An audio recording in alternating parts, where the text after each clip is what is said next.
Президенттік жастар кадр резервіне іріктеудің әлеуетті бағалау кезеңіне 549 қатысушы өтті.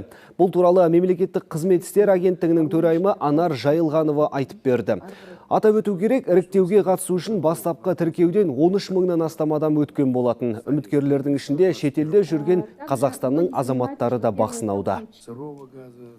Бүгінге дейін іріктеудің бастапқы 3 кезеңі аяқталды. Құжаттарды қабылдау, үміткерлерді тестілеудің верификациясы. Келесі кезең әлеуетті бағалау кезеңі. Оған 549 үміткер қатыспақ. Бұл кезең 2019 жылдың 22 қазаны мен 3 қарашасы аралығында өтеді. Ол 3 бөліктен тұрады: эссе жазу, жобаны таныстыру және құзыретті бағалау. Эссе жазу мен жобаларды таныстыруда pkreserv.kz автоматтандырылған жүйесінде онлайн түрде жүргізіледі. Анар Жайылғанованың айтуынша, әлеуетті бағалау кезеңінен кейін үміткерлер сараптамалық комиссия мүшелерімен сұхбаттасады. Оған алдыңғы кезеңдерде үздік нәтиже көрсеткен 400-дей адам ғана өтетіні алға тартты.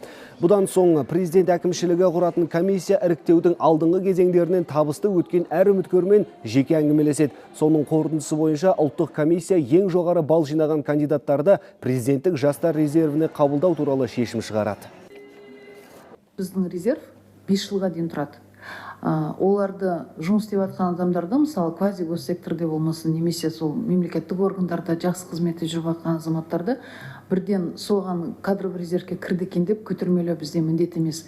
Бізде ең бастысы президентіміздің жаңағы резервіне 300 ең білімді, ең білгір, ең кәсіби біліктілігі жоғары жастарды іріктеп беру.